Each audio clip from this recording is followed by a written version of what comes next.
iftari.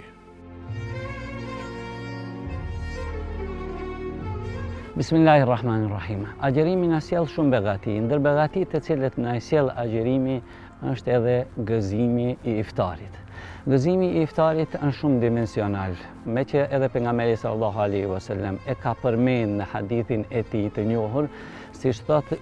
inna lisaimi farhatan. Agjeruesi i ka dy gëzime, farhatun inda fitrihi, një gëzim e ka atëherë kur ai bën iftar dhe tjetrin gëzim e ka ai kur e takon Zotin e tij. Me që pejgamberi sallallahu alaihi wasallam e ka theksuar në hadith këtë gëzim, atëherë padyshim se ai përmban shumë aspekte. Aspektin fetar mund të themi, aspektin psiqik dhe aspektin social.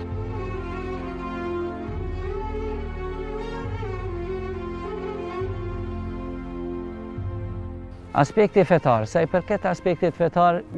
agjeruesi e ndjen në gëzim të veçantë në iftar nga se ai e përmbush obligimin që ka ndaj Zotit xhaleshanhu dhe kjo normal se ati i shton gëzim edhe më të madh.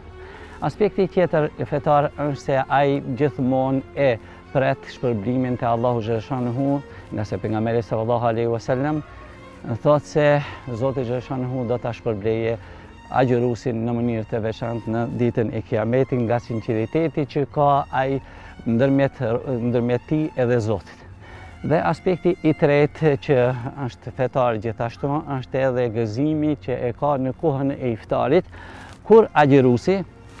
në realitet e di se në atë kohë nuk i kthehet asnjë lutje. Pra, lutjet e tija janë të pranuara sepse pejgamberi sallallahu alaihi wasallam thotë inna lisaimi inda al-fitri da'watun la turad. Agjeruesi në kohën e iftarit nuk i kthehet asnjë lutje të cilën ai e bën. Prandaj edhe në këtë aspekt, pra ai ndjen një gëzim të veçantë që nuk i kthehet asesi lutja të cilën e bën, qoftë ajo për veti, qoftë edhe për shoqërinë dhe dashamirë që i ka në përgjithësi.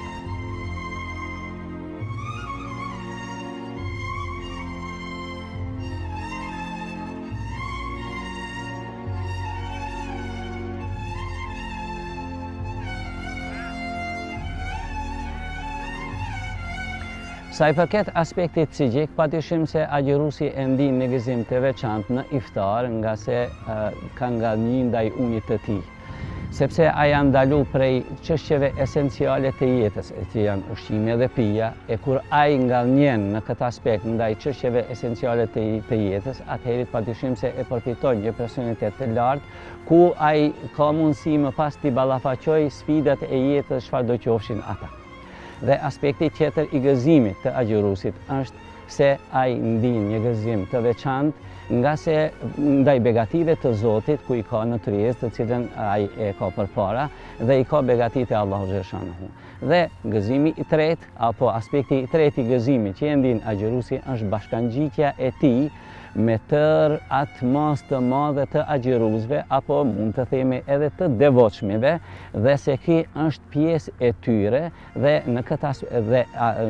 këtë kohë të gjithë ata bojnë iftar bashkërisht, pra i ngjitet karavanit të agjeruesve në këtë botë e që shpreson se edhe në botën tjetër do të jetë me ata së bashku në xhenet.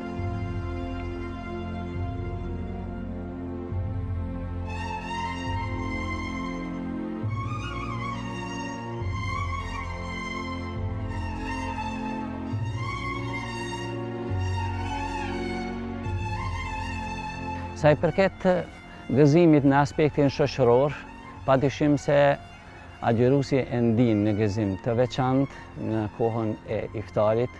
kur të tërë familja të bohen rreth tryezës me shpresën që Zoti xhaleshanhu t'ua ketë pranuar atyre iftarin. Pra,